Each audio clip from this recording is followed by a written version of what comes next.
Please be seated. I would like to, well, first of all, let's, I'm going to call Mr. Lutz a citizen and have him make some remarks so he can get out of town. Okay. I appreciate that. Almost feel like a citizen sometimes here. Appreciate that. Yeah, Mark asked for us to set a meeting up with the DOT to jumpstart the IJR. So we, a week or so ago, set up a meeting with Tony Lazarowitz, the district engineer today, and really thought the purpose of the meeting we thought would be just to meet very small group and just say, okay, here's how we see this thing moving forward. And we did it to try to get some input from the DOT. And thankful to the DOT, they went beyond what we had thought maybe the meeting would be, and they organized people back in Ames. They had two or three people on a conference call. Sioux City showed up at the meeting, and Mark Nero were there.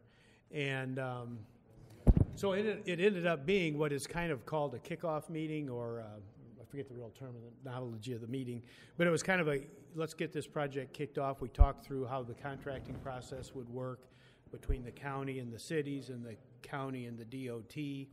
Basically, having the county continue to lead the project. The county would be the contracting authority with the consultant. And so we talked through that process. We have teamed with a consultant and are offering our services. We've kind of talked through the DOT's comfortable with that. Seems like Sioux City's comfortable with that. So there's more discussion that we'll have about that process in itself. But all in all, we walked away with the meeting with action items for all parties to go ahead and get the IJR actually started. And so I thought it was a very positive meeting. And so in the next couple of weeks, we're going to be putting a team charter together that will identify all the parties that need to be at the table for discussion as we go through the planning process. And probably be back up here in a couple of weeks to talk specifically about that and how the contract would look and the scope of work, fees and all that, and work with you in negotiating that contract. And then start laying out the planning process itself. And so we would imagine that thing could probably be underway in the next, say, 45 to 60 to 90 days if you chose to move that quick. And we're estimating time frame, the soonest the IJR, Mark asked the question to the DOT today, we're guessing between 18 months and 36 months. We don't see it taking 3 years based on the strategy that looks like we've got put together with the DOT. But at this point, it's probably 18 months on the short end and maybe 24 to 30 months or something like that would be a rough expectation. As we get into it, the schedule will kind of define itself based on the issues that have to be dealt with. A big part of doing an IJR, it's not only just looking at the traffic demands and the justification of the interchange itself, which we feel pretty confident that we can get there justifying that piece. There's a big environmental component with that IJR, and we had some discussion about that today. We're going to actually do it probably in 2 phases. Phase 1 deals more with the technical analysis of the traffic demand, the location of the interchange, and the geometrics of how all that might work. We have to make sure it will fit within all the other constraints that are in that area for the IJR. If it looks like it meets those constraints, then we would move forward with the environmental process. We don't want to go spend a whole bunch of money doing environmental work to find out it doesn't quite work. So there is a 2-phase process to the process, and we'll lay that out too as we bring our scope of work back to you. So Mark asked me to come and give you a quick update while we were in town, so that's why I'm here. I'd be happy to take any questions. And the DOT is going to put together an agreement between the DOT and the county? Yes. Yeah, the DOT, because the county will be contracting to do the work with the consultant, the DOT, all they really care about is a contract with, they're going to be at the table all the way through the planning process, so they'll be integrally involved in all this. But from a payment standpoint, the DOT just will have a contract with the county to say, okay, here's the money and here's how we're going to pay it and so forth. And you need to talk to your lawyers to see if you need similar contracts with the other cities that have agreed to participate in this as well. You've got the letter agreement, but you might want to reduce that to a formalized contract. So that's where we're at. Just kicked it off today in a much greater fashion than we had envisioned when we came up here, but we probably saved ourselves a big step today because of how the DOT organized the meeting, and luckily we were prepared for it. They were ready to go. They are ready to go, and their money's prepared, ready to go. They're not using federal funds, so without using federal funds, we can get the process started much quicker than we would if federal funds were involved. So all in all, it was a very good day. And for our purposes, it's lost funds, right? We're not using TIP dollars, lost funds. Okay. You want to introduce your folks? Sure. I brought with me our transportation team leader. That's why he's here. He runs our transportation team, Jeff Shug, in the Clive office. And Andy Maurer is with him. He'll probably be helping with us. Andy just started with us a few weeks ago. Won't hold it against him, but he's an Iowa grad. But he's in a group with a bunch of Iowa State grads. There's really not they say there's an engineering school at Iowa, but I don't believe it yet. Well, I shouldn't say that because we have several of them that work for us. But anyway, no, they're here, and you'll probably see both of them. Jeff is going to really probably take the project on from a technical standpoint. He will be the project lead and the project manager. He leads our whole transportation team, so he's going to be having his arms wrapped around this pretty tight. Questions? So that's who we are, and take any questions. I would suggest you go home. Thank you. Thanks for putting us on. Thank you. Take your suggestion. Thank you, Terry. Thanks. Any other citizen comments? All right. Need approval of the agenda for today, May 5th. I would move approval of the agenda dated May 5th, 2015. Need a second? Second. Discussion? All those in favor say aye. Aye. Opposed say nay. Need approval of the minutes of April 28th. Move approval of the minutes dated April 28, 2015. Need a second? Second. Discussion? All those in favor say aye. Aye. Opposed say nay. Discussion and approval of the claims.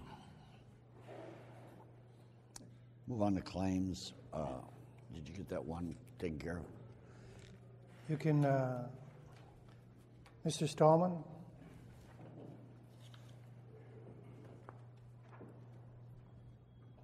Thank you. On the claim that they showed me for $42, it was a tracking school in Boone, Iowa. Talked to the canine handlers. They said they ate at a mom and pop barbecue place, and that's the receipt that they gave them for the meal. And they didn't know what to do. They said, "We need itemized." She said, "That's your receipt." Okay. And it was a mom and pop place. Yeah, it is a tracking school for Okay. canines. I think in future it'd just be helpful if they just wrote it down, had them initial it off or something like that, when they got the receipt. Write down what they had to eat on it? Just something, 2 meals, and have them initial it. Okay, all right. Any other discussion? Move on. All those in favor say aye. We need a second. Second? Oh, we need to, I thought we had. I'll second. All right, Okay. he seconds. Thank you. Further discussion? All those in favor say aye. Aye. Opposed say nay. Okay, next item up for bid. Human Resources, Ed. I will pass around the memorandum of personnel transactions. Move approval of the memorandum, personal transactions. Need a second? Second. All those in favor say aye. Aye. Opposed say nay. Authorization to authorize the chair to sign authorization to initiate hiring process, including a revised job description of the building services superintendent.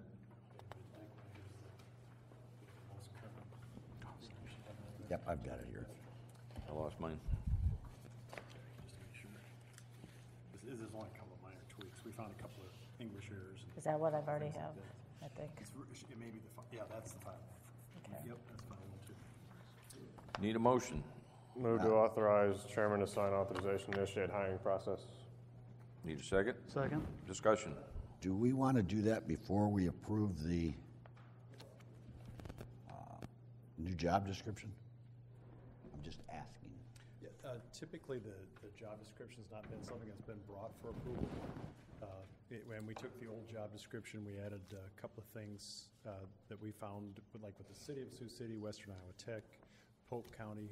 We tried to pull in the best. Jeremy, I know, put a lot of time in this too. I think it covers what you're looking for. Be happy to answer any questions about that you might have. Yeah. I was always under the impression that we approved the job descriptions.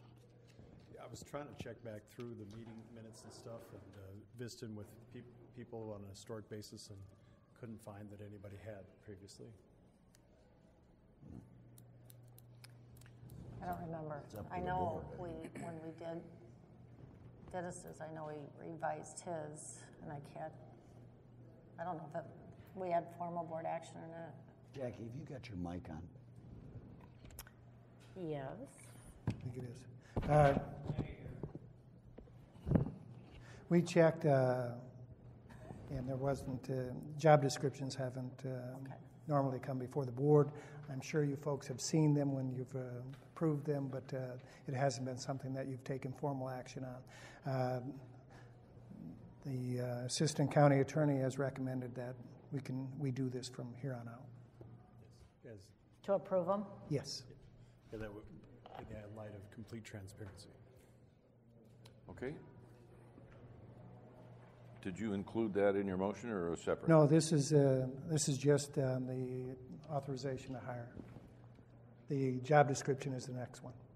Okay. All those in favor say aye.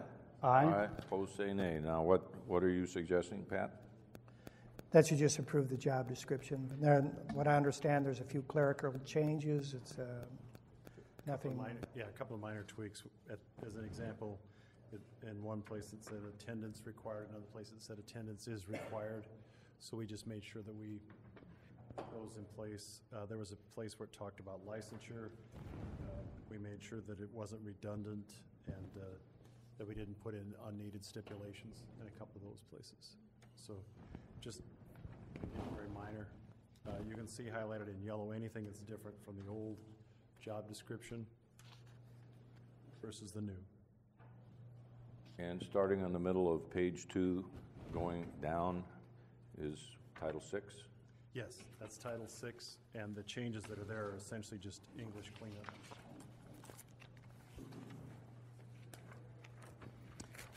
All right, need a motion? I would move the revised job description of the building superintendent included in the packet materials. Need a second? Second. Discussion? All those in favor say aye. Aye. Opposed say nay. Pardon me? Uh-oh. Okay, here we go. 7A, public hearing on the authorization of a loan agreement and the issuance of notes to evidence the obligation of the county thereunder. Dennis Butler. What we're doing here is the board's authorized to go ahead with the loan process here, to go ahead with the loan. We've already bid it out. The rate is, I think, 1.39%. We do 5-year loans, and I gave you a list today that has been approved previously in our budget hearings and things like that in the previous year. And the reason we need to borrow the money is a lot of the projects we have done, we had money carried over from previous projects that weren't spent, but we do have projects coming on board that we will need that extra money for. Example, we got to finish our alarm system. It was budgeted last year. We borrowed last year for it, so we do have the money on hand. So that's part of our carryover. It's been covering our expenses that we have spent so far. Another example is architect fees in the elevator. We do have money on hand now because some of our projects came in under what they had estimated, so we do have money on hand for that. We are not borrowing for any of that. We're just borrowing for the items listed that we budgeted for this year. Some items have not been completed or started. Example, emergency services. We have 3 projects there that have not been started yet. They are in next year's budget, so when we borrow the money this year, we won't have to borrow it next year. But we expect when we do budget these, they do get completed, and we'll have to keep on top of this to make sure they are completed. Another one, for example, is Prairie Hills. We budgeted to replace 2 boilers and hot water holding tank. That is now on hold till we get through the Baker study and see where we're at with that. But we need to borrow the money, have it on hand if we need it. If we don't need it, we'll use the extra money next year to reduce our loan next year. Okay. Any public comment? Jeremy? I'll defer to public comment. If there's none, then I'll make some comments. Okay, you're on. Thank you. So let me just make sure I understand, Dennis. If, let's say on Prairie Hills, you have the replacing 2 boilers at $35,000 each, the hot water holding tank, if that money is not purposed, can that be repurposed within Prairie Hills or repurposed elsewhere? Or are we limited in either one of those options? The way we've worded each of these, we do get down to specifics such as computer replacement, improving, but on our buildings, we make that very generic. That's improvements or renovations to all of our buildings. Yes, you can use that anywhere. Okay. So say if you don't use it there, you could use other projects out there, or you could use it in another county building. Okay. That puts me at ease a little bit, because one of my consternations over it was if we were purposing money toward a project, as you said, that may be on hold, and yet we're borrowing for it, that it could be repurposed elsewhere. We have that flexibility. Yes. By continuing with what we're doing today. Yep. I didn't know that was on hold. Was that, I mean, am I the last to know that? Well, it's kind of on hold. I've talked to Mike a little bit, and there's been some direction put on hold because there was a more efficient way. If we do go with boilers, there's a more efficient way to heat the place that could be cheaper than what we're talking about here. So it's kind of with the Baker study here now, it's kind of a wait and see to see what they come up with, because they may come up with something totally different than the boilers we got sitting there today that may be more efficient and cheaper. Okay.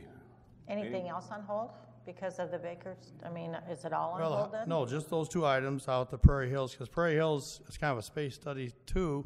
How much do you want to invest in Prairie Hills, and the Baker study hopefully will give them a lot of answers to that. Okay. Thank you. All right. Hearing no other comments, I would take a motion to close the hearing. So moved. Need a second? Second. Discussion? All those in favor say aye. Aye. Opposed say nay. Okay, approval resolution instituting the proceedings to take additional action for the issuance of not to exceed $900,000 general obligation capital loan notes. Need a motion? Move it. Need a second? Second. Discussion? The reason we put the maximum 900,000 in case something else did come up, we have funds on hand to cover all the projects we've been talking about, with maybe a little extra there to cover estimates that may not be totally accurate yet. So we're only going to borrow at 865, not 900. Oh. But it's set up to a maximum of 900, gave us flexibility. Excellent. Thank you. All those in favor say aye. Aye. Opposed say nay. Now, back to Ed. Discussion and action on snow cap agreement. Any questions or concerns about it? It's just to continue the contract that we had previously, and to have that continue to move forward. Personally, I think we need to take the next year and ask the question, do we have the capability in-house? I don't know the answer to that, but with all the technology that IT has, maybe they can do this. They may very well. It is only $2,500 a year for what they provide, and there are times when sometimes the volume that a company like that has, is good enough that you get just an exceptional price. And I think that may be the situation we're in there, but certainly this is a discussion that's worth having with John Malloy and his folks. Yeah, it might cost us more to have him do it than. Yes, yeah, it wouldn't take a lot of hours in there to be in that situation. All right. We did talk with the city a little bit in one of our joint meetings about possibilities if there's something that may be more efficient or useful. This does have a termination clause in case we do find something that might be more efficient or more adaptable to county and city employees. But there is a termination clause in there that Jeremy recommended to be in there. And they did have a termination clause. Okay. Need a motion? Do I have a motion? Oh, Need a motion? yes. Move it. Second? Second. Discussion? All those in favor say aye. Aye. Opposed say nay. Presentation of resolution thanking and commending Harlan Salvatore. I apologize. These guys came to see the presentation a week early. Need a motion. Are you looking for a motion to defer? To approve the resolution. Yeah. Did it we was do that approved. last week, didn't we? Presentation now. Oh. I didn't think we got it approved. Last week, Uh-oh, right? my fault. All right. Need a motion to table till next week? Motion to table the presentation of the resolution to next week, thanking and commending Harlan Salvatore. Need a second? Second. All those in favor say aye. Aye. Opposed, say nay. Okay, Board Administration, Karen James, approval of resolution for a tax suspension for PH.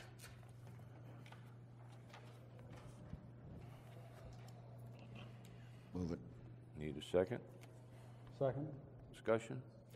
All those in favor say aye. Aye. Opposed, say nay. Mr. Olson.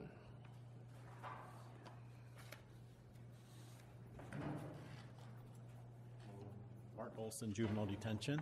I'm here today to ask for, or that the board chairman sign a contract that will allow me to become involved with a company called EduCore, and they will do training for us through PREA, or the Prison Rape Elimination Act.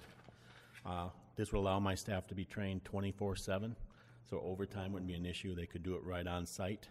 There's still other training we would have to do on site, but this would get to the very specific code laws that they could be trained on. Joshua has gone through the contract several times to make sure that the wording is protecting the county. So if you approve it and you would sign it, then I would forward it back to them for their signature. For once the contract's enacted, the first 30 or the first 90 days is at $59 a day, and then after that it's $79 a day for 91 to, I believe, 720 months. In other words, get it done. Yes, yes. So, any questions? I sent you quite a bit of information on the act. Yeah. And I don't know if it was too much or not enough, but it explains, I think, thoroughly what the act is about, and it tells you what the specifics that they would be trained on. I just have one question. So Mark, you mentioned a $59 a day or $236 For the four employees, yes. Okay.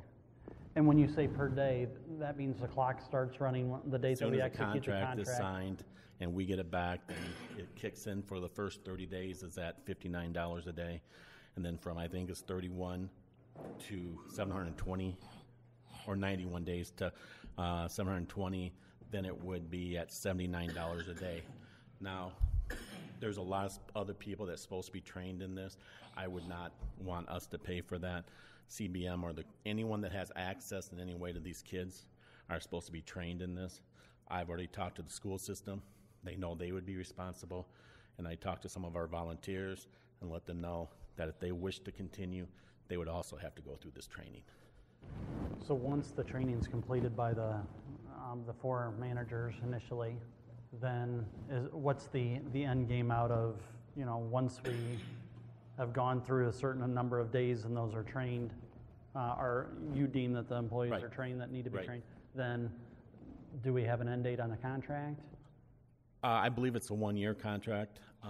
What it would happen is once we get done, so we kind of have an idea, I'm going to start rushing people through. It's, I believe, a 5-hour training. They have, like I said, they can work on it for the whole shift. They're there 24/7. It's available. They can stop and go back to it and catch up on it. I think it's the easiest way to get this trained. But the contract ends on a certain number of days. In other words, we're not paying through the whole year at a rate of $59 a day. No, we would just be paying for the first 90 days. We pay $59 a day. That's kind of an entrance. After that, 91 to 720 days, then it goes up to $79 a day. And then that $79 a day would be for all future employees, including if we have to go back, because on a yearly basis, they have to be renewed. And I believe that goes to, I think it's like $59 a day without looking at this real quick. And that they have to do annual refresher training.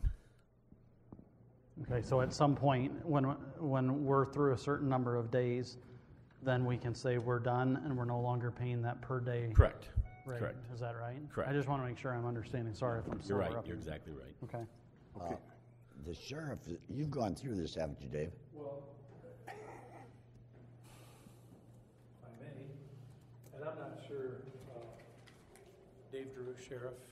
I'm not sure, Mark, if there's a difference between the juveniles and the adults. Yes, there is. Okay, so that would be the difference. Otherwise, we'd offer it up for you. No, just Okay. So, yeah, we have we have someone that does our training for the police department and everybody. there's specific requirements different than the Figured you knew it. adults. All right. All right, need a motion. Move it. Second. Discussion. All those in favor say aye. Aye. Opposed, say nay. There you go. Easy. So you'll sign that, Mark, and just get it to me? Yeah. then? All right. Thank you very much. Pat Gill, did we do number 8? Yes. Yep. All right, number 10, Auditor's Office. Asking for the Board of Supervisors to approve a lease for a copier from Office Elements. Do you have a copy of that? Yes, it wasn't provided in your homework, but after we started gathering those contracts in the office, we had a conversation about leases, and the county attorney's office recommended that they come before the board. This is one that they suggested that should come before the board. We already signed it, so the motion would be to receive it. If you have any questions, I think Gene was involved in that, but basically is that it was about a wash as far as the cost over the term that you have it. And then usually what ends up at the end with what happened the last time is we end up with a piece of equipment that nobody wants, and we have to try to figure out a way to take it. This provides for them to take it. Correct, Michael? Is that right? Need a motion. Move to receive. Need a second? Second. Discussion. All those in favor say aye. Aye. Opposed, say nay. Karen, can you get a note to Mark Olson when that contract is done that he needs to have that filed with the auditor? And I would assume the auditor will file this with the auditor. Exactly. Consider it filed. Sheriff Drew. Hopefully you have a proclamation. It's up. Do you have that proclamation? Eric. It's upstairs. That's for your reading. Oh. Want to read it? Sure. Says to recognize National Police Week 2015 and to honor the service and sacrifice of those law enforcement officers killed in the line of duty while protecting our communities and safeguarding our democracy. Whereas there are approximately 900,000 law enforcement officers serving in communities across the United States, including the dedicated members of the Woodbury County Sheriff's Office. Whereas nearly 60,000 assaults against law enforcement officers are reported each year, resulting in approximately 16,000 injuries.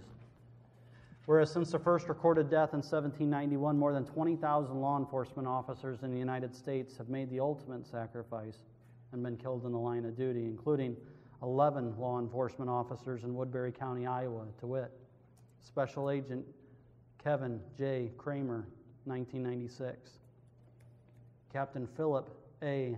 Heimbecker, 1993; Corporal John E. Herman, 1993; Patrolman Warren T. Hodges, 1973; Captain Joseph P. Davidchick, 1968; Matron Mary Eileen Heilman, 1959; County Attorney James R. Brody, 1959; Chief Deputy Jimmy Biggs, 1959; Patrolman Sylvan E. Dykstra, 1953; Deputy Lewis R. Jones, 1921; Chief Detective James G. Britton, 1919. Whereas the names of these dedicated public servants are engraved on the Law Enforcement Officers Memorial in Sioux City, Iowa. Whereas more than 200 new names of fallen heroes are being added to the National Law Enforcement Officers Memorial this spring, including 117 officers killed in 2014 and 156 officers killed in previous years. Whereas the service and sacrifice of all officers killed in the line of duty will be honored during the National Law Enforcement Officers Memorial Fund's 27th Annual Candlelight Vigil on the evening of May 13th, 2015 in Washington, D.C. And whereas the Candlelight Vigil is part of the National Police Week, which takes place this year on May 10 to 16. Whereas May 15 is designated as Peace Officers Memorial Day, in honor of all fallen officers and their families, and U.S. flags should be flown at half-staff.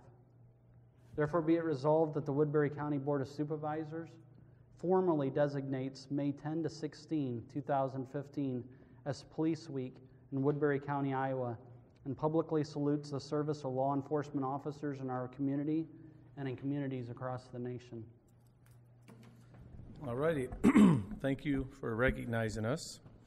May 11th on Monday at noon, we'll have a memorial service. Hopefully the weather is good and it'll be out in front of the Law Enforcement Memorial or the Public Safety Memorial. This year, we're adding 2 names because it should have been done years ago, and somehow in our research, we discovered that the matron, Mary Heilman, was not added on there, and the County Attorney James Brody should have been added to that as well. They died in the plane crash with the chief deputy at the time, and for whatever reason they weren't added to it, and we wanted to make sure that they would be honored. So the county attorney's office will have someone putting a ribbon on Mr. Brody's wreath, and we're working on getting someone to etch into the memorial. We hope we never have to add any more. I just would say this, the sentiment throughout the country about law enforcement isn't reflective of our community here. Our community supports law enforcement, and the police departments in our area and the sheriff's offices in our area. I think for a large part, one of the reasons you see deputies and police officers serving 30 years plus is we have a good relationship with the community. That we live in the communities. We could be their coaches, we could be Boy Scout leaders, things such as that. We are active. Maybe some metropolitan communities, law enforcement may live a couple hours away and they just come into work for 4 days. We don't have that. We have a great relationship with our community, and our community, when bad things that you've seen in Baltimore happen, we collectively hear from the community about how they support us, and that makes us feel good. And it's just an honor to serve the entire community in Northwest Iowa, I think, is by everybody that is in administration. It's a blessing to serve. We have been fortunate. We have had 2 incidents where we almost lost someone, and from the police department recently. And, I believe the good Lord watches over us. And I believe that the community prays for their law enforcement officers, their firefighters, and everybody in public safety. And those things have kept us safe. And so thank you, and I hope that you make an effort to be there Monday. After the ceremony, we have a little ceremony in the North Training Room of the Law Enforcement Center where we'll honor several deputies for their service over the past year. It'll have light refreshments, some sandwiches, but most importantly cake, which the sheriff likes too much, and I'll do my best to only have 1 piece. Thank you. Need a motion? Move it. Need a second? Second. Discussion? I couldn't have said it better. This is a kind of a trying time. I just hope all of this stuff doesn't take the edge off of law enforcement in the critical moments they need to react. All those in favor say aye. Aye. Opposed say nay. Thank you. Mr. Taylor, information on County Commission of Veterans Affairs. Thank you very much, Mr. Chair. This is in response to working with the County Commission on Veterans Affairs. This is an informational item, but we have received at least 1 outstanding application for the County Commission of Veteran Affairs, someone who is in the Marine Corps and works with the Wounded Warrior Program. The desire on behalf of the Commission with 1 outgoing member is to look to increase the number from 3 members to 5. This would help not only to satisfy the need for a quorum, as often these are retired individuals or individuals who who may be working elsewhere. And so this would help, and it also gives some broader representation as well. And so just wanted to bring that forward as something that will be an action item next week. I did work or appreciate the work of the auditor's office. Mr. Gill was able to identify within code that when new board members come on, their terms are staggered by 2 and 3 years respectively. And so that would need to happen if we were blessed enough to have a couple of other additions. And so those would be my opening remarks as far as that information. There would be a cost, by the way, but the cost, I think, would be minimal, approximately $800. My understanding is there is a $25 per meeting stipend that is made available to each commission member, as well as an opportunity for training down in Des Moines annually. And so that would be the total annual financial impact of the county. But I think it'd be a cost that's well worth it. Very good. Item number 13. We were notified earlier, a couple, 3 days ago, that the auditor is back in session, the assessor, city assessor. We borrowed that large screen TV from him, and it will be gone for a month or more, based on assessments, probably more. Contacted John Malloy. Dennis did some legwork on this. There's a thing, I believe, in your packet. We can purchase two 65-inch TVs, plus for, I think it's $679.99. And the stands are something. I think it's, what is it? $159. Yeah, $159.99. So I would suggest we buy 2 of these so that everyone in the room can see them. It's unbelievable. You can buy a 65-inch TV for that amount of money. That's incredible. Is that one, Mr. Chair, for $679? That's one. Okay. So it would be twice that amount. Mm-hmm. How large was the one we were using? 50? Or Was that from the sheriff? 50? Did you say 50? No, I have one. You can actually have it. We don't have cable. Are you making a free will donation? It's in my office. It's 50 inch. You can have it. Really? Can't beat that. You can come get it tomorrow. You have a stand for it? Well, it's on the wall. You can get a stand. You have to buy a stand. We got to buy a stand. Stand's cheaper than $600. I guarantee that. Can you buy a stand out of building services? Yes, I will. You and Dennis figure it out. All right, never mind. Thank you. Yeah. Mark Nera.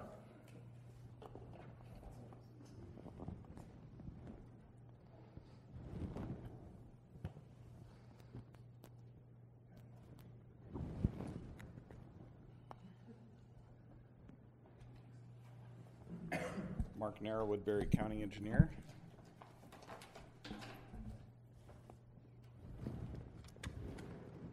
First item we have today is review of the county paving policy. As part of our efforts to capture the policies we've been operating under on paper and reviewing some of them, one of the paving policy in particular in light of a concern that was expressed during a subdivision discussion here recently. 2 county supervisors Taylor and Ung, and the assistant county attorney, myself, and John Palello took a hard look at the policy, brought it up to date to where it now conforms and coordinates with the requirements that are in the subdivision ordinance, and made some changes and recommendations into the matter of how much money the county pays toward paving on subdivision streets or county roads that are being improved with subdivisions alongside of them. I guess John's here too. We can answer any questions that the board might have in regard to the policy of the changes. Otherwise, we're asking approval of the policy by the board. Major changes are? Major changes are the county cost share dropping from 40% to 20%, but the offset of that is we work the full length of the subdivision now, not just the first mile.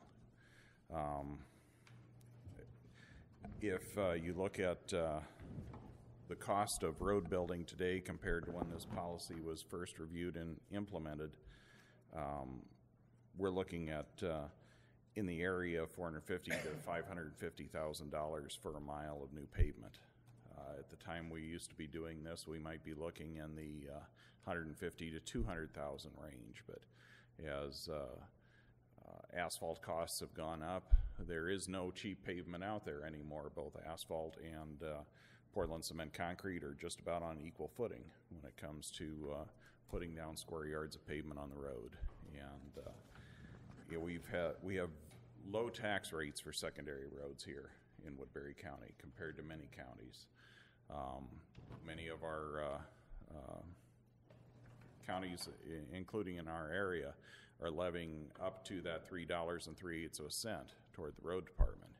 Here we have the advantage of the local option sales tax replacing those property tax dollars. Our levy for fiscal year 2016 will be under $1 for our basic maintenance levy. Then we have the, I think it's $1.29 next year for the special bridge levy that will be in its third year. So we're under $2.50 basically per thousand compared to many counties that, like I say, are up over $3.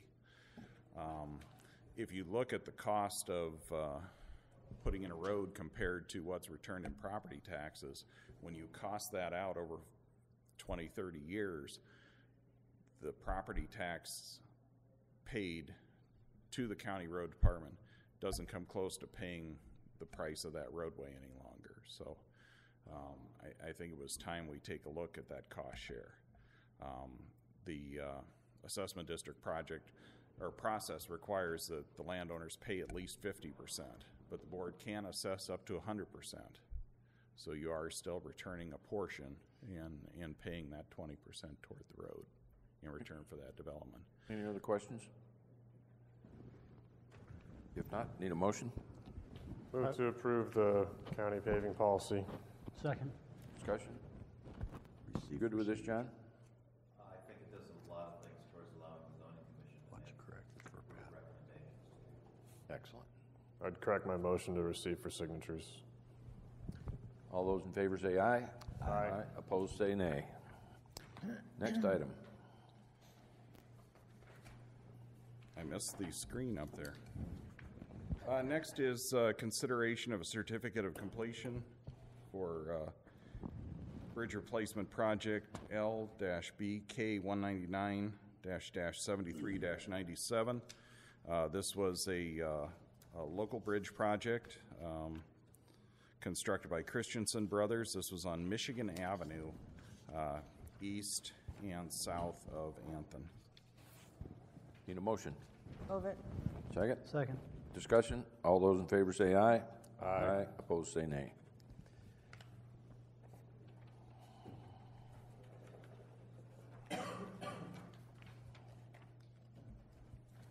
Next item we have is consideration of award of quotations to repair Bridge C-160.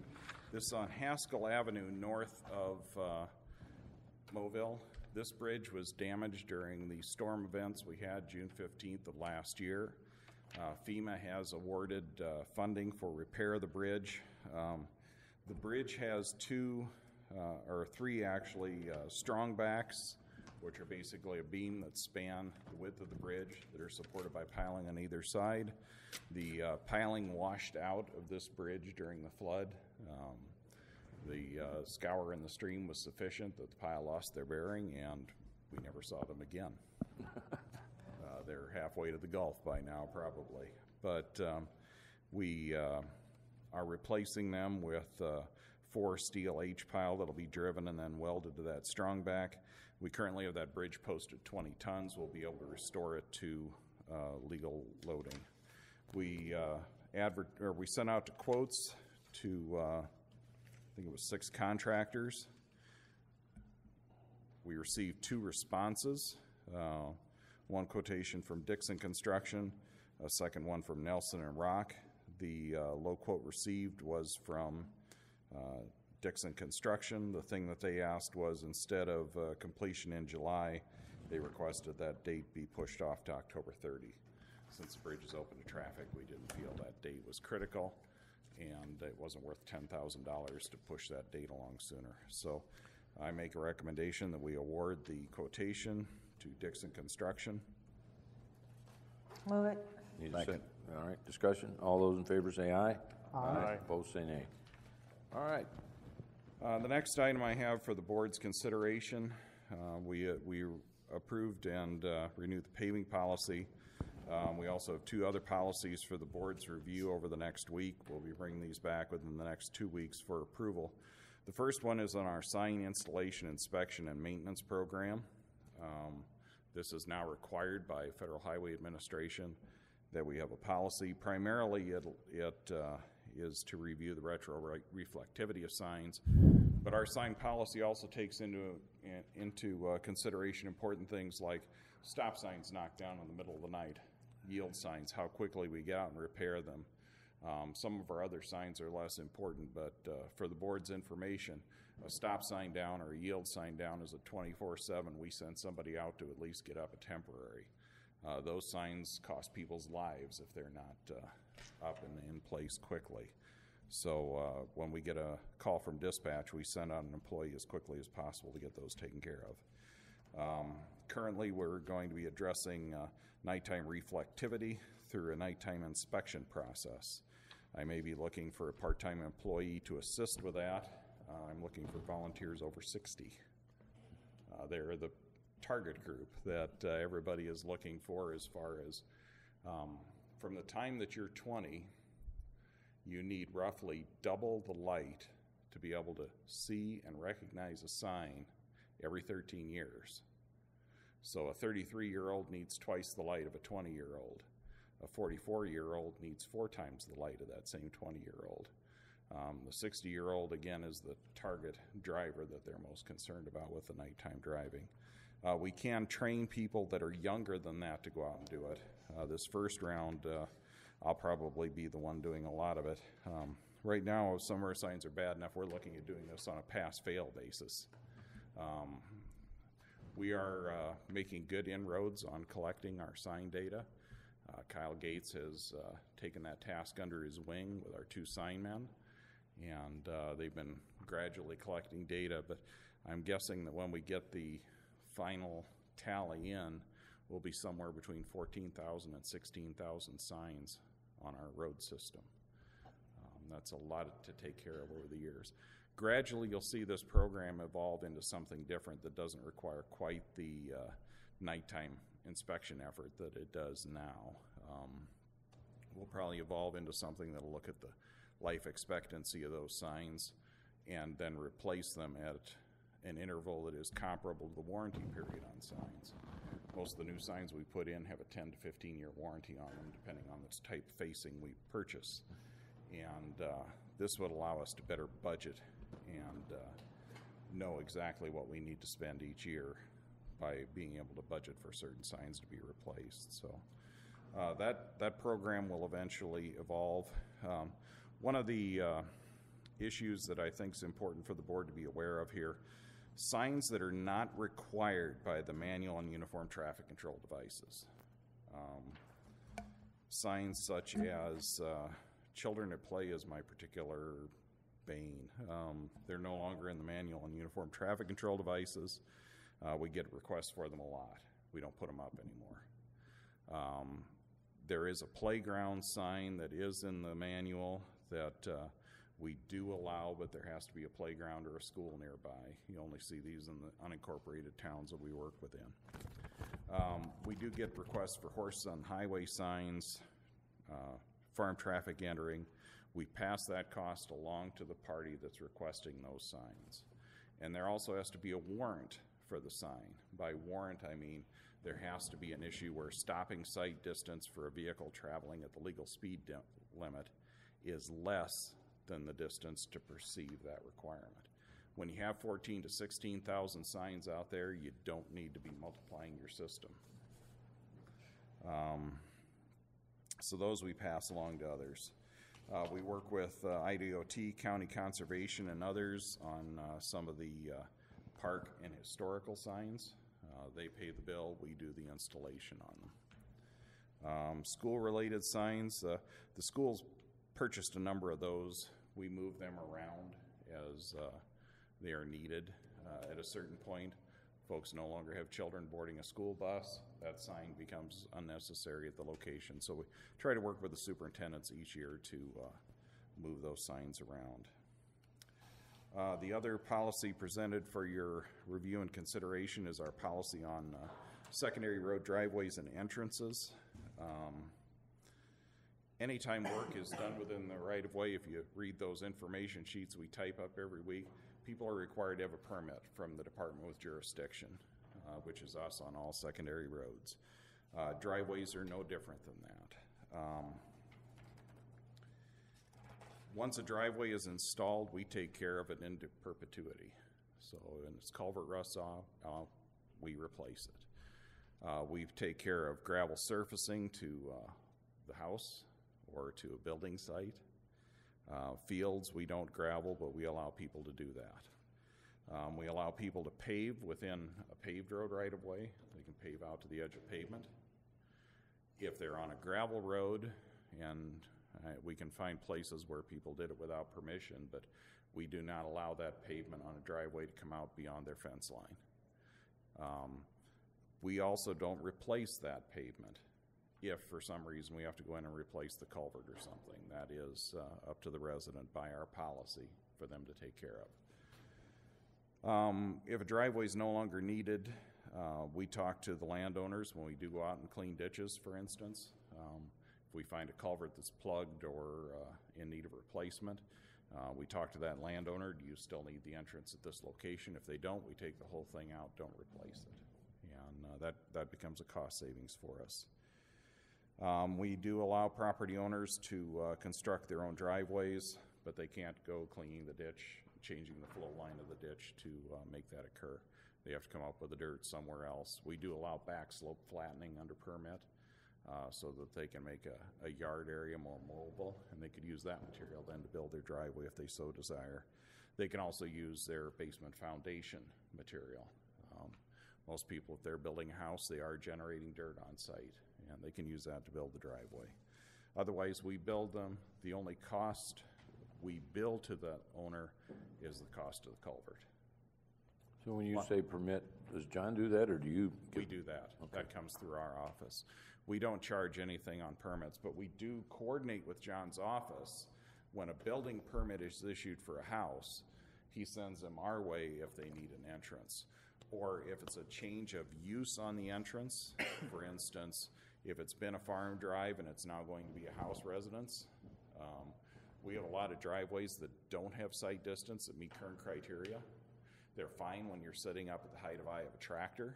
You can get by with a 350-foot stopping sight distance when you're 7 feet off the ground.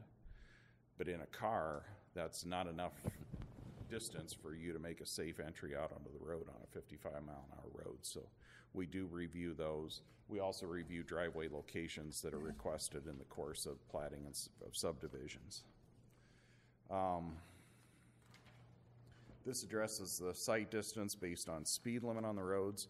If you remember, this was before Supervisor Taylor and Ung.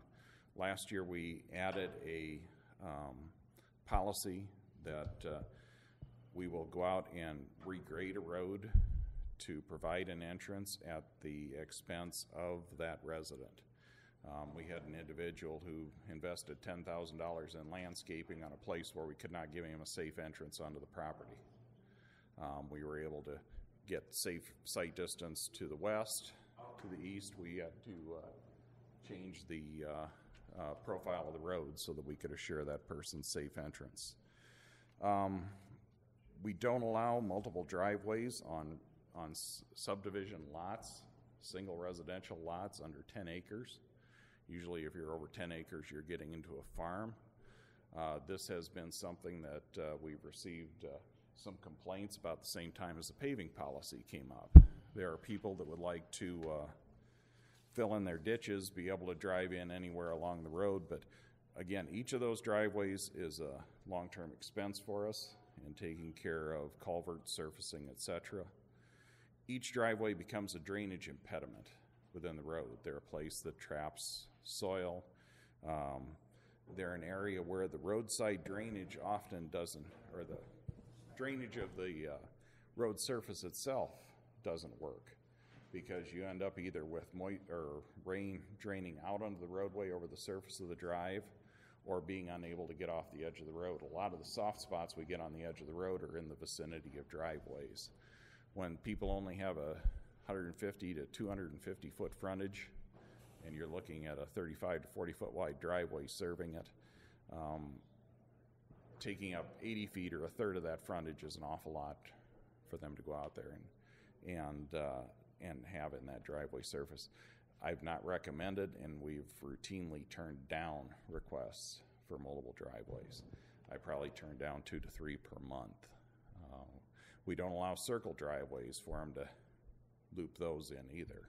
They can come to a single point and then loop it back on private property if they choose to. Again, we've had a lot of people conform to this policy.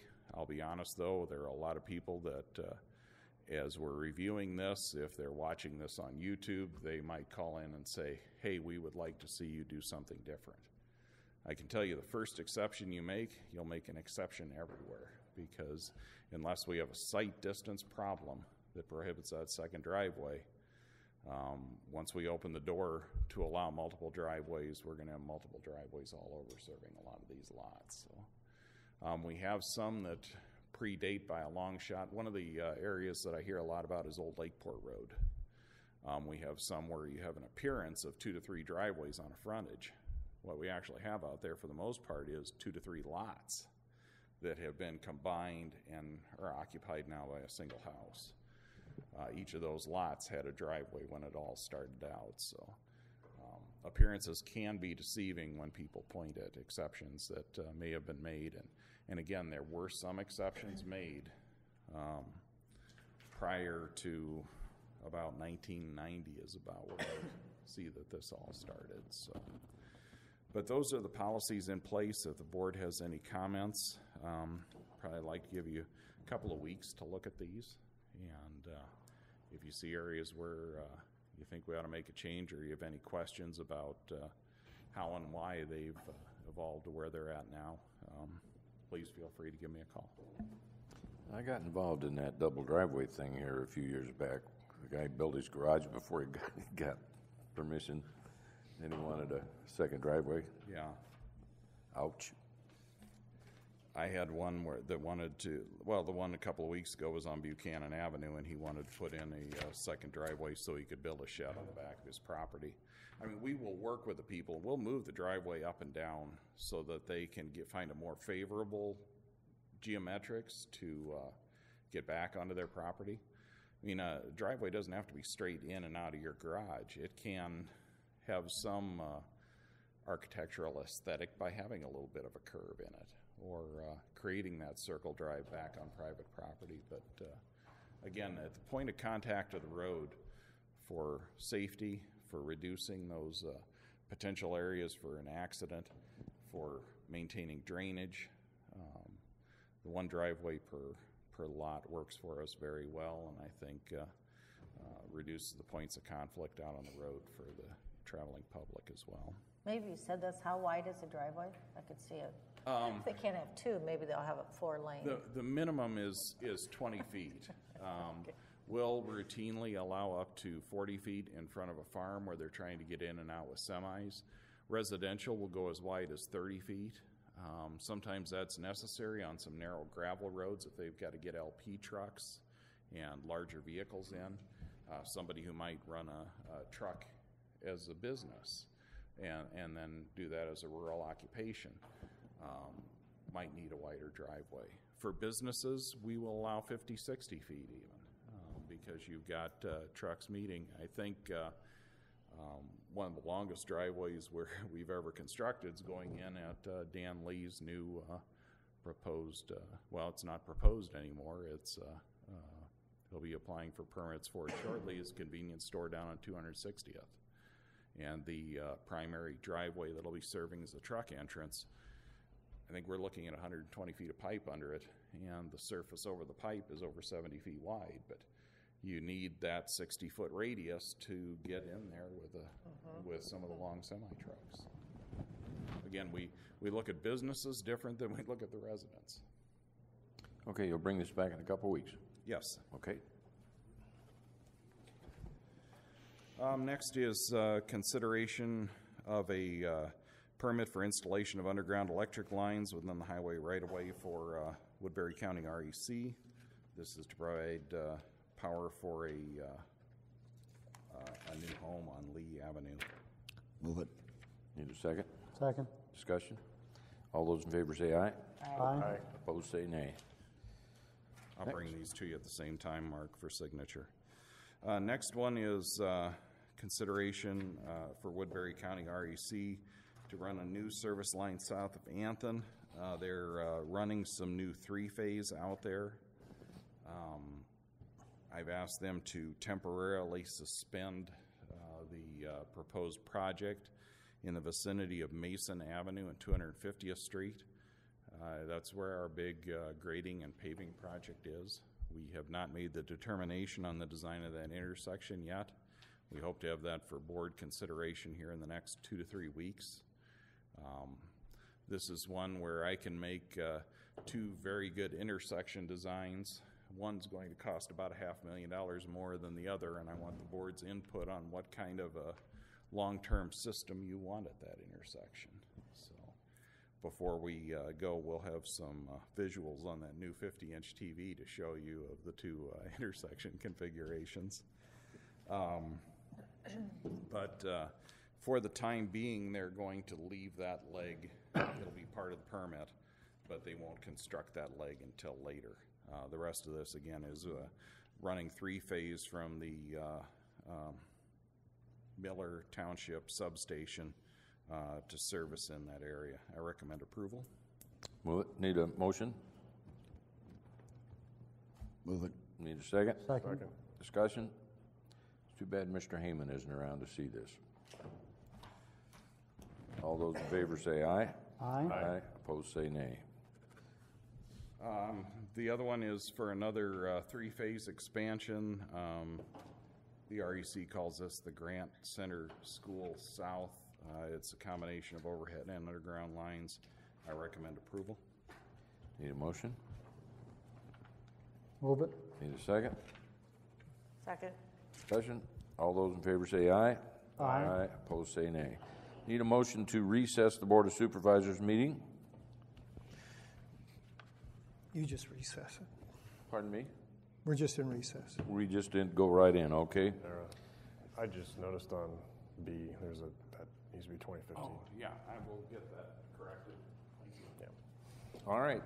Orton Slough Drainage District. The board hired INS Group to do plans for letting for repairs to the Orton Slough Drainage District tile and intakes. The preliminary project estimate for this project is under $20,000. When the projects for a drainage district are less than $50,000, you don't have to go out for bids. This will allow us to get this work done more quickly. I have a contractor that has done other drainage district and tile work for us, whom I can negotiate with and bring back a single quote. This will allow us to get that project up and running more quickly. Need a motion? Move it. Need a second? Second. Discussion? All those in favor say aye. Aye. Opposed say nay. Thank you. Do we need a motion to go out of the slough? No. We just wander out Well, of it's the back to order. Okay. Reports on committees. Over 2 days over the last week, Supervisor Taylor and I have toured with Rick Snyder, Director of Conservation Board, the various county parks, and got a lot of different sites in, and certainly more county parks and areas to fish than I knew existed. So it was very informative and very good work they're doing, and a lot of grants they've received for the Dorothy Peacock Nature Center, and so just appreciate his time. I want to second those comments. Applaud the Conservation Department, Rick Snyder and Don Snyder, not related, I found out, and the 55,000 people who visit the Nature Center every year, including 15,000 children and my own 4 this last Sunday. So it was very, very nice. Supervisor Smith will take you on a canoe ride. That's right, I will. I'm waiting for a inaugural county voyage for those new ramps to get out of those canoe ramps. Well, maybe in lieu of the county roads tour, we can do that if Mr. Naro will defer. So. It's fun. That's your call. Okay. Do you have more? I have one other, and I may call on Mr. Colello, as he insists I call him. So, Board of Adjustment last night was a 3-hour rousing meeting with, I think, nearly 30 in attendance, and this was all about a proposed borrow pit, and Gernhardt Construction the Gernhardts being helped by K&L Construction to move this pit. We heard from a variety of people, including the mayor of Sergeant Bluff, different residents along Glen Ellen Road, and all of their different concerns. And I thought it was fascinating because we had all these various entities worried about dust control and traffic and noise. And here's this conditional use permit, and it's being asked to be approved in an agricultural state, essentially a residential area. And yet you have, on the other hand, this counterweight balance of economic development and the needs of another neighbor. And at the end, they denied the conditional use permit. I hope you're not going to correct me if I'm wrong on any of this. But what I want to just do is say I thought this was a great example of government working. We heard from all various sides. I think everyone had their say. And the thing that I thought was really nice about it was this. Nobody got angry. Nobody got too upset. Nobody stormed out. It was collegial, conversational. And at the end of the day, I think that the Board of Adjustment, and if you'll state their names for us, did yeoman's work and a great job in balancing this out. So it was interesting to me, and thank you both for your work on it. And just a brief comment in regard to it. The process worked. I mean, it did what I think was the right outcome. Unfortunately for the property owner, they don't get what they want. It does bring out an issue that it's kind of a segue to this process. The Board of Adjustment was torn because they recognized that borrow is essential to certain construction projects in our incorporated areas as well as all of rural Woodbury County. And if your board would support a process, I think maybe a multi-departmental review of potential borrow areas that fit as best you can in avoiding adverse impact to neighborhoods. Maybe rural economic development could be involved in the process as well as my department. We got to find some places that work and then point the contractors to those places, and then they're all playing on a level playing field. This was a scenario where independent contractors love to run out and find a cheaper location to deliver borrow to a specific project. If they're all working with multiple areas where they could go to get dirt, maybe logistically located throughout the county, they'd all be bidding on a level playing field. Give that some thought if you want us to attack that project. I think it's one that would be well received by the construction industry, as well as any of the incorporated areas that don't want to pull dirt out of their particular town or city. I think if it's the pleasure of the board to go in that direction, it would be helpful to have secondary roads, conservation, at the table. We heard from conservation last night too, and so just I'd be happy to do that. That's a very hot topic. I think it's even going to get hotter now. Yeah. Because obviously, if you can't fulfill a bid you've made at one location, you're going to go try to find it the next cheapest location. And we may be just chasing our own tails unless we come up with some end game for these people. Right. Well, the Board of Adjustment does a good job. And for us to It's a go out thankless and job, find, too. It's, they put in a ton of time on issues. and for us to go out and try and find borrow pits, that's Well, a little tacky. I mean, I'm not saying it's something we need to sponsor, but I think my department's willing to invest the time to find locations that we know have a much better chance of getting through the conditional use process than a contractor running out and trying to find maybe a property owner that has a need and can give up the dirt for free or at a cheaper price. I think in the long run, might possibly be the better use of county staff and resources. Board of Adjustment names for us? Chair is Brian Crichton. As we go around the table, Peggy was there. I'm drawing blanks here. Ken Gard is our newest member. Kenny's a long-standing volunteer on numerous committees and boards through decades of service. Katie Colling. Katie, God, what's her name? Colin, is it? Colin. Katie Collins is fairly new also. And then Bob Briette has served both on zoning and Board of Adjustment through a couple terms. So, great people, fulfill a definite need in rural Woodbury County. Appreciate their service. Any other questions about the process or reasons why or what we did? Thanks for your support. Thank you, sir. I have one. Went to the Citizens Advisory Board at Cherokee Mental Health Institute. They have a tight budget. They have lots of vacancies due to retirements. There will be a new superintendent July 1st. His name is Corey Turner. They've not had one for over a year. They settled their contracts with the union at 1 year at 2.5%, second year at 1.5%, 1.5%, and the third year at 1%. They have 24 beds for adults, 12 beds for adolescents.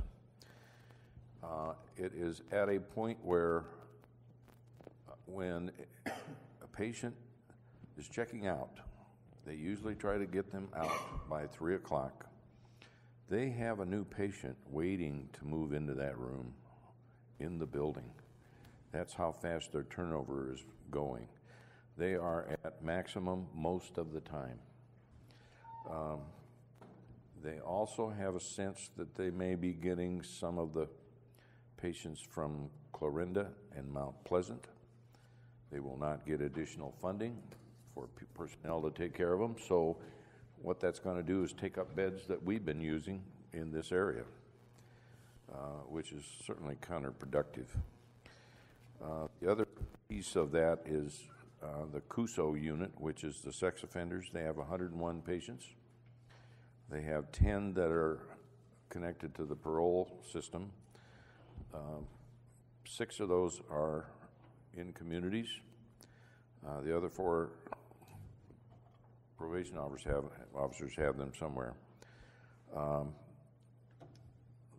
They had an interesting comment. Recreational litigation.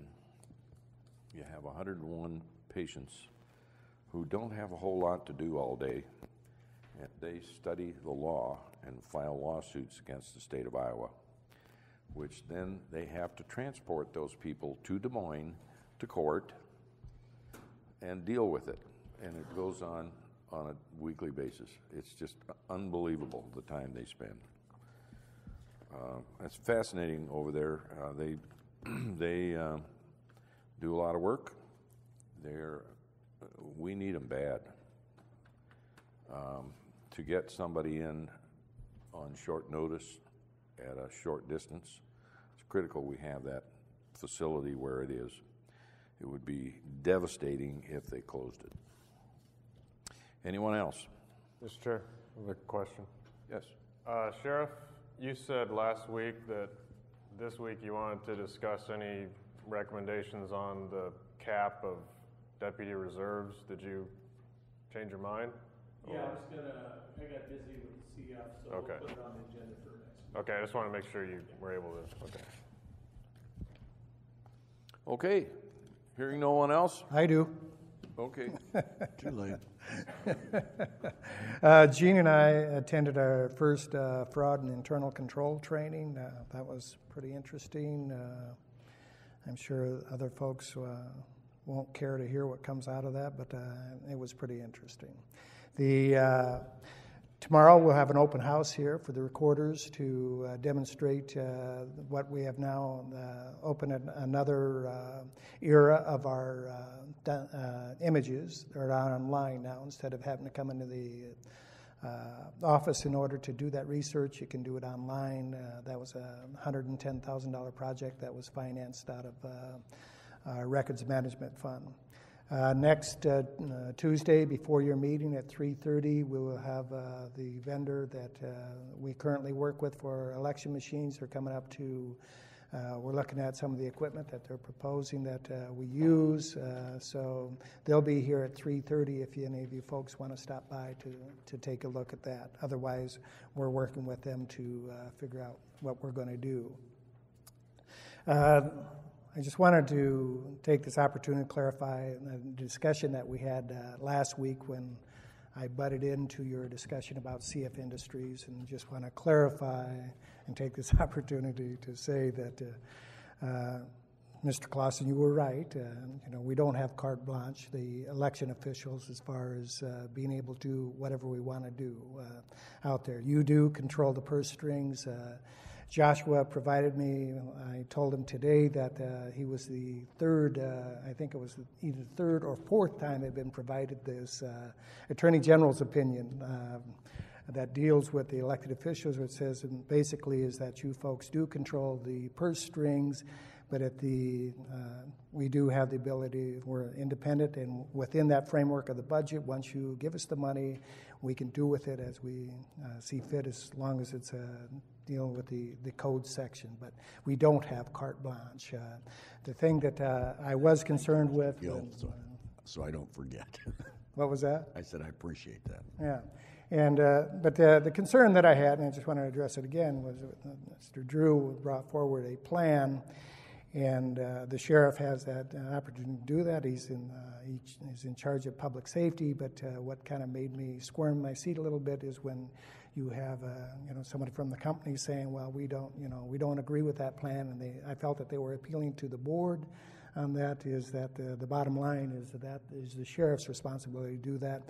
And I provided that Attorney General's opinion to both Mr. Ong and Mr. Taylor and talked about what the previous experience has been, because I have citizens too that if they don't like the way I'm doing things, they say, "Well, I'm going to take it to the Board of Supervisors." And I say, "Well, go ahead." But the bottom line is that you folks control the purse strings, but we do have a duty to perform, and that's somewhat autonomous. So just wanted to clarify that and say, and compliment that the process that you went through last week, I thought was great, is that you did have that communication between yourselves, the sheriffs, and the county engineer was involved for traffic flow and that sort of thing.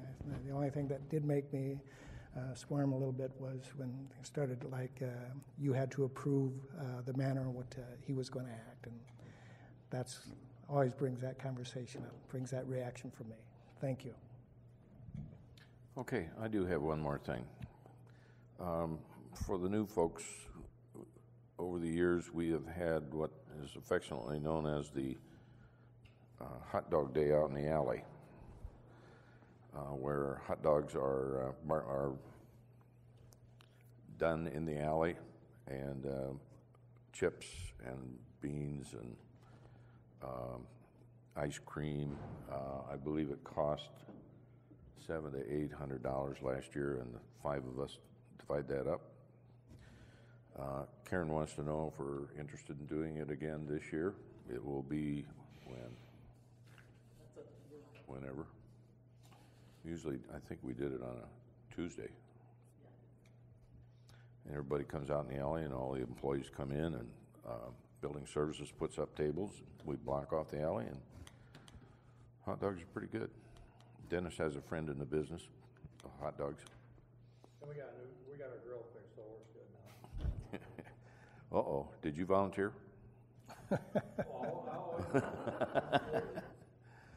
What Mark didn't mention is you serve the. Yeah, we serve. Everybody up to that again? Okay, Karen, you're in charge. What day? Oh. Yes. On May 26th. Should we do it in June? Make sure the weather's nice. I think we normally do it toward the end of June even. The 16th, 23rd, and 30th are Tuesdays in June.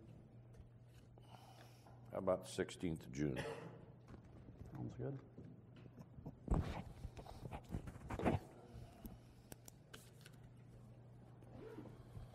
Works for me. Don't forget that Dennis is going to fix the hot dogs. Bring the grill. We will get building services to organize the stuff out there. And between Karen and Dennis, you'll come up with the rest of it? Okay. Get those good hot dogs. Big fat one? Well, whatever they were, they're worth it. You mean the really, really big ones? Well, I don't know, whatever there was last time. They're pretty good size. They filled the bun. You didn't have any bread left over. They were excellent. We used to use social services, but they've moved out of the building. I'm wondering if they'd be willing to volunteer. Okay. Okay. Need a motion to adjourn. So moved. Let's go home.